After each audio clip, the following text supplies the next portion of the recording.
வணக்கம். அம்மாச்சி வைத்தியம். இன்று விநாயகர் சதுர்த்தியின் நல்வாழ்த்துக்கள்.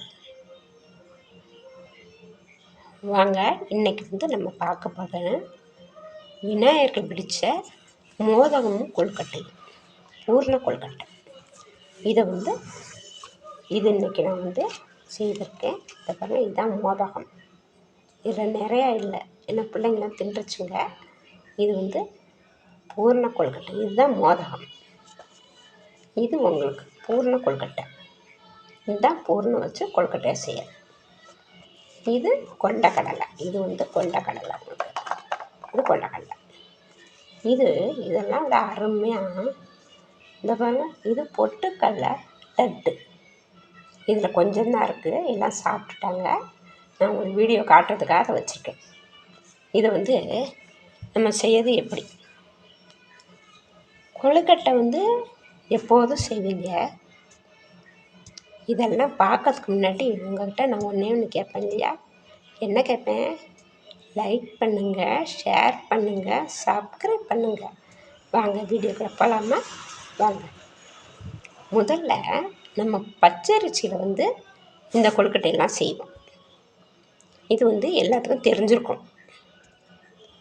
இப்போ புழுங்கரிசியில் இதை எப்படி செய்யும்? இது சாமிக்காக நான் இன்றைக்கி பச்சரிசி தான் செஞ்சுருக்கேன். ஆனால் இதை புழுங்கரிசியில் செய்கிறது எப்படின்னா, அது இதை விட சாஃப்டாக இருக்கும், டேஸ்ட்டாகவும் இருக்கும். எப்படி பண்ணுன்னா, முதல்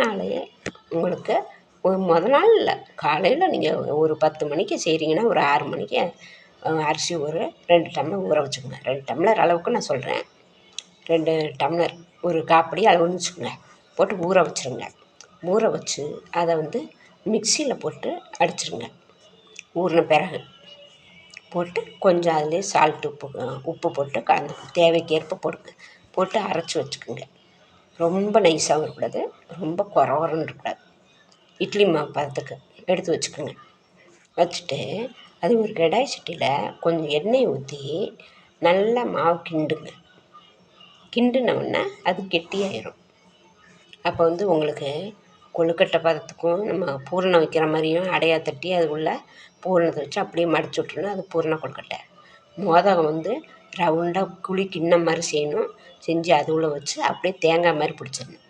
இது மோதகம். இல்லை புடி கொழுக்கட்டை என்ன பண்ணணும், நம்ம மாவு அரைக்கும் போதே மாவை கிண்டுறோம் பார்த்தியா, அப்பயே அந்த வெள்ளை பாவு இருக்கு பாருங்கள், அதையும் சேர்த்து கிண்டிட்டிங்கனாக்கா அதை ஓரளவு நல்லா கொஞ்சம்